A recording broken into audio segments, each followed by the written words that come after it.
এরপরে বিশ্বনবী বলতেন জুমার দিনে সূরাতুল কাহাফ পড়বা, কাহাফ পড়া সুন্নাহ।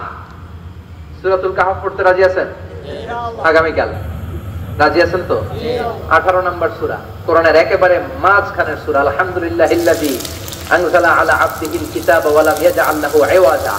এই আয়াত দিয়ে শুরু হয়েছে, শেষ করা হয়েছে ফামান কানা ইয়ারজু লিকাআ রাব্বিহি ফালইআমাল আমালান সালিহা ওয়া লা ইউশরিক বিইবাদাতি রাব্বিহি আহাদা। আর মাঝখানে আছে ওয়ালিয়াতালাত্তাফ। হাফেজ সাহেবরা উত্তর দাও, মাঝখানে আছে কি? কথা কন। ওয়ালিয়াতালাত্তাফ একটা শব্দ আছে সূরা কাহাফের মাঝখানে। কোরআনের সব জায়গায় এক ফন্টে আয়াতগুলো লেখা, কিন্তু ওয়ালিয়াতালাত্তাফ মোটা করে লেখা আছে না? ডবল ফন্টে লেখা, মোটা, কারণ এটা কোরআনের একেবারে মাঝখানে অবস্থিত এই শব্দটা ওয়ালিয়াতালাত্তাফ। এর আগে যত শব্দ এর পরে তত শব্দ, এর আগে যত কোরআনের অক্ষর এর পরে তত অক্ষর। সুবহানাল্লাহ বাড়িতে গিয়া বিষ্ণু বললেন সূরাতুল কাহাফ যে তেলাওয়াত করবে ইয়াকুনু লাহু নূর।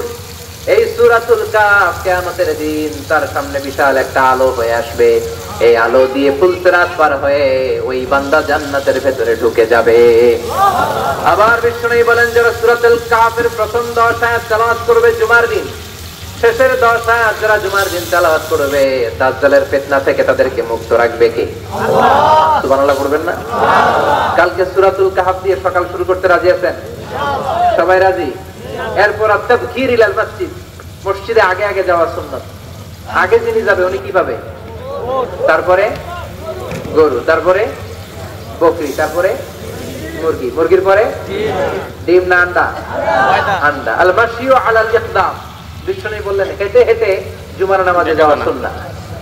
রিকশা, হুন্ডা, সাইকেল, সিএনজি দিয়ে গেলেও হবে, কিন্তু হেঁটে গেলে সওয়াব বেশি না কম? প্রতি কদমে কদমে আমলনামায় সওয়াব দিয়ে দিবে কে? আল্লাহ। এরপরে বিষ্ণু বললেন আদামু তাখাত্তি রিকাবান নাস, মানুষের ঘাড় ডিঙ্গিয়ে সামনে না যাওয়া সুন্নাহ।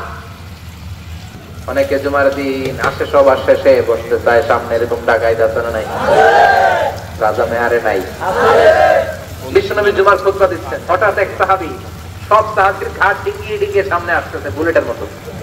বিশ্বনবী বললেন থামো, এজলিস, বসো মিয়া, ফাকাদ আযাইতা ওয়া আনাইতা। আসছো দেরি করে আবার মুসল্লিদেরকে কষ্ট দিচ্ছ।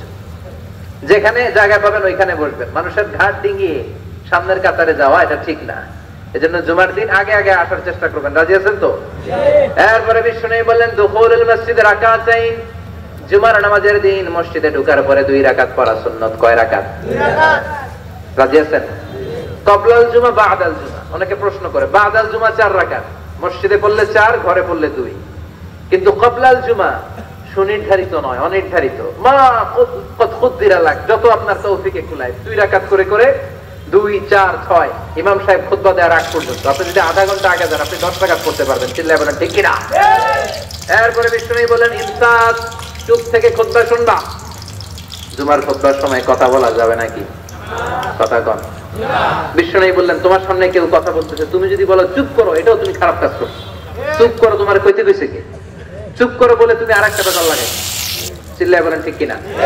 তাহলে জুমার নামাজে কথা বলা যাবে না। কেউ কথা বললে চুপ করো, এই কথাটাও বলতে বিশ্বনবী নিষেধ করেছেন। চিল্লায় বলেন ঠিক কিনা? এরপরে মজার একটা কথা বিশ্বনবী বলেছেন, জুমার নামাজ পড়তে যেয়ে যদি কারো ঘুম আসে জায়গা চেঞ্জ করে বসো। জুমার নামাজ পড়তে যায় ঘুমান না, এরকম কে?